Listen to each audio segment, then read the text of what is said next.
shyira umutima gusa kuri wowe, iyiteho wowe ubwawe wenyine. Abantu baraza bakanagenda. Nudakontorora ubwonko bwawe, abandi bantu bazabukontorora. Rimwe na rimwe ibintu bigukomeretsa umutima birangira biguhaye amahirwe yo kugera ku nzozi zawe.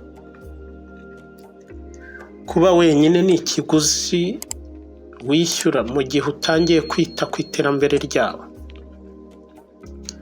Ishimira uwo uri we, wishimire ubuzima bwawe kuko wabashije gutambuka ibihe bikomeye utatekerezaga ko warokoka. Ntabwo uzakundwa n'abantu bose, ni ku buzima bumeze. Hagarika kubwira abantu ibintu byawe byose. Benshi ntibabyitayeho, ndetse bamwe mu ibanga bifuza gutsindwa. Umugwaneza, ariko ntiwemerera abantu ko bakugira igikoresho. Ibyiza ni uko wakwangirwa icyo uri cyo mu cyimbo cyo kugira ngo ukundirwe icyo utari cyo. Wikwimaraho ibyawe ushaka kwemeza abantu nabo batagize icyo bafite. Jya kure y'abantu batuma wiyumva uri wenyine. Abo barutwa nuko wagendana n'abantu babi. Gerageza uture imitwaro y'ahahise kugira ngo idatuma igihe urimo kikuremerera. Hagarika kugereranya ubuzima bwawe n'ubw'abandi kuko ntabwo uzi ibyo bari kunyuramo. Ntuzigere na rimwe utesha agaciro imbaraga z'abantu b'injiji. Wowe ubwawe ni wowe ufite inshingano zo kubaka ubuzima bwawe. Nutabikora nta wundi uzabigukorera. Igihe kimwe ushobora gutsinda, ikindi gihe ukiga. Niba udafite ugufasha, ifasha ubwawe. Ubutunzi bwawe bufata nk'ikintu gikomeye kuko amafaranga ninga bigukingira ingorane nyinshi. Gira ubugugu ku gihe cyawe kuko abantu benshi ntibagikwiriye. Ibyo abandi bantu bagutekerezaho ntabwo bikureba. Ntabwo wabasha gusubira inyuma ngo uhindure itangiriro ryawe, ariko watangirira aho uri ugahindura uko uzasoza. Kuba wenyine biguha amahirwe yo kwiyuzuza nawe ubwawe. Rimwe na rimwe ukeneye guhagarika kubona ibyiza mu bantu, ahubwo ugaha agaciro ibyo bakwereka. Wigerageza kwigaragaza neza kuruta uko uri, abaho bihwanye n'uwo uri we. Ubuzima ni buto, witakaza igihe cyawe wanga umuntu. Igihe kibi kuruta ibindi mu buzima bwawe gishobora kukubera ikintu cyiza kuruta ibindi wigeze guhura nabyo. Kugira ishyari ni uguta igihe. Ibyo ukeneye byose urabifite. Iyo utasabye ntushobora guhabwa. Girira abantu ibyo wifuza ko bakugirira. Niba uri kuvuga ukuri, ntukeneye kugira icyo wibuka. Ubuzima ntibushyira mu gaciro, ariko iteka buhora ari bwiza. Umuntu udafite ishyaka ryo gufata risike ntabasha kugira ikintu na kimwe ageraho mu buzima. Ntukizere amagambo, izere gusa ibikorwa.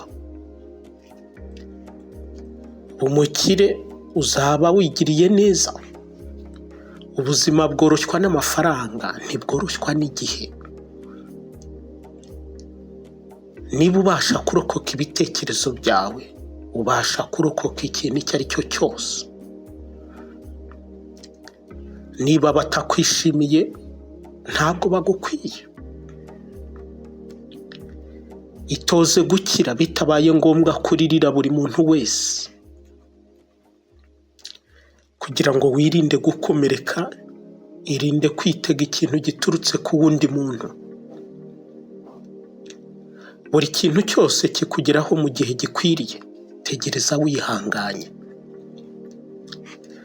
Gutsindwa ni nk'agakomere gasharura umubiri mu gihe gito kakaba katakigaragara.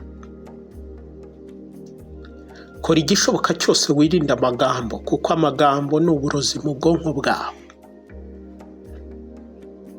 Isoko y'ibikomere byose ni ukwizirika ku bintu.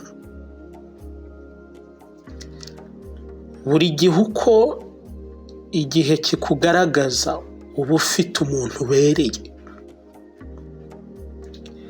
Ibibazo bimara akanya gato, ariko isomo ushobora kubyigiramo ryo rimara ubuzima bwose. Igihe cyose umuntu agerageza kugushyira hasi, biba bisobanuye ko ari munsi yawe. Amafaranga ntabwo ari ibintu byose mu buzima, ariko ashobora kugufasha gukemura ibibazo byinshi. Waba uri umunyabwenge ukaba warageze kuri byinshi ndetse ukaba ugaragara neza, nta muntu wakwishimira ko wishyira hejuru. Guca bugufi ni ibanga rya byose. Ntuzigere wicuza kugira umutima mwiza. Ibyiza byose biragaruka kandi bikikuba inshuro nyinshi. Ntuzigere wicira urubanza mu gihe wakoze ibikubereye byiza. Itondere inshuti uhitamo mu buzima. Uburyo bwihuta buguha kuba mwiza ni ukugendana n'abantu beza. Bindahemuka cyangwa uhitemo guhora uri ingaragu. Irinde kugira icyo utegereza. Ishimire buri kintu cyose. Ishimira utuntu duto duto mu buzima kugira ngo ugire amahoro yo mu mutima. Kora ibyo ushoboye byose wizeye. Uko ukora cyane urushaho kuba umunyamahirwe. Ntukababazwe n'abantu. Ibyo bavuga n'ibyo bakora biba bigaragaza ibiri muri bo. Gira imbabazi. Jya wumva abandi, ariko ntukabe injiji. Ntukajye uvuga ngo birashoboka mu gihe ushaka kuvuga ngo oya. Igihe umuntu akwiyeretse uwo ari we, mbere ya byose mwizere. Kwiyubaha kwawe bigomba gusumba amarangamutima yawe. Intsinzi yawe ntikakubera umutwaro. Ntugatume gutsindwa kwawe biba ku mutima. Uburyo bwiza bwo kwiyubaha ni ukugira imyitwarire myiza. Niba utanga, ibuka kumenya aho ugomba kugarukira, kuko abuha bo nta gipimo ntarengwa bagira. Ntugatakaze igihe cyawe utanga ibisobanuro. Abantu bumva ibyo bakeneye kumva gusa. Emera ko abantu bakuvuga, ariko ntuzemera agasuzuguro. Ntuzigere ucika intege ku kintu ushaka. Birakomeye gutegereza, ariko kwicuza bikomeye kurushaho. Igihe ufite uburakari, baho ucecetse. Ufite amahitamo atatu mu buzima: kubona ibintu biba, gutuma ibintu biba, cyangwa kuzabaho wiboza icyabaye. Umunyembaraga, no mu gihe ibintu bitameze neza akomeza kuba umunyembaraga. Uko byamera kose, abantu ntibazahagarara kugucira imanza. Ubwo rero ukwiye kuba uwo wumva ushaka kuba we. Ntabwo utegetswe gutsinda impaka zose. Emera ko hari ibyo utemeranywaho n'abandi. Nta kwicuza, ahubwo ni isomo. Mu cyimbo cy'ubwoba, emera uko ibintu bimeze. Reka gutegereza ibidahari, ahubwo ishimira ibyo ufite. Ubuzima ni bugufi. Uko urushaho guceceka, niko urushaho kugira umucyo mu bitekerezo byawe. Niba ukeneye kwitabwaho, banza wite ku bandi. Buri wese ashobora gusubira inyuma, ariko igihe cyose jya ushaka uburyo wakongera kuzamuka. Urwango ni umuvumo utajya ugira icyo utwara uwanzwe, ahubwo ni uburozi ku mwanzi. rekura uburakari ufitiye umwanzi wawe nk'urekura uburozi. Inshuro nyinshi umubabaro uba mu bitekerezo, rimwe na rimwe nta mpamvu zifatika zihari. Abantu barahinduka, urukundo rurababaza, inshuti ziragenda, ndetse ibintu rimwe na rimwe bigenda nabi. Ariko ibuka ko ubuzima bwo bugikomeza. Iga kuvuga oya bitabaye ngombwa kutanga ibisobanuro. Uba umuntu mwiza, ariko witakaza igihe cyawe ubyemeza abantu. Ntukagire na rimwe ubwira inshuti zawe intego ufite. Hagarika kubizera birenze urugero. Ntugatume hari umenya ibyo ukora kugeza igihe uzabisoreza. Niba ukeneye kugirirwa icyizere, binyangamugayo. Umuntu umwe rukumbi witaye ku ntego zawe ni wowe, kandi ni wowe wenyine ugomba gutuma zigerwaho.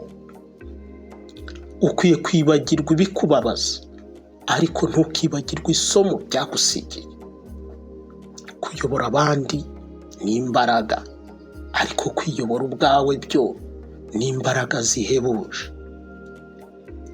Ukwiye kumenya ko abantu beza kurusha abandi nabo bagira igipimo bagarukiraho.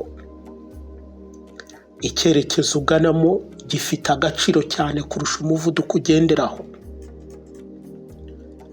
Kontorora ibitekerezo byawe cyangwa byo bizagukontorore. Ntukarenze urugero gusangiza abandi ibyawe. Kugira ibanga ni imbaraga. Ntugafate icyemezo kirambye ushingiye ku marangamutima y'akanya gato. Kugira ngo ube mwiza utegetswe kugira ubushobozi bwo gutunganya ibibi. Ukiri muzima, nta mbogamizi n'imwe izahora mu nzira yawe iteka. Nta kintu na kimwe ubasha kwiga mu buzima niba uhora utekereza ko igihe cyose uri mu kuri. Komeza kwihangana kwawe. Ibintu byiza mu buzima bibaho mu gihe utatekerezaga. Ntukicuze umunsi n'umwe mu buzima. Umunsi mwiza utanga ibyishimo, umunsi mubi ugatanga amasomo, umunsi mwiza cyane ugatanga inzibutso. Ubuzima ni impano duhabwa rimwe gusa, ukoreshe neza. Aba wowe ubwawe. Si ngombwa ngo abantu bagukunde kandi ntukwiye kubyitaho. Tandukana n'inama abantu baguha. Benshi muri bo ntibaba bazi ibyo bari gukora. Ku ntangiriro birakubabaza, ariko birangira bikugize umunyembaraga.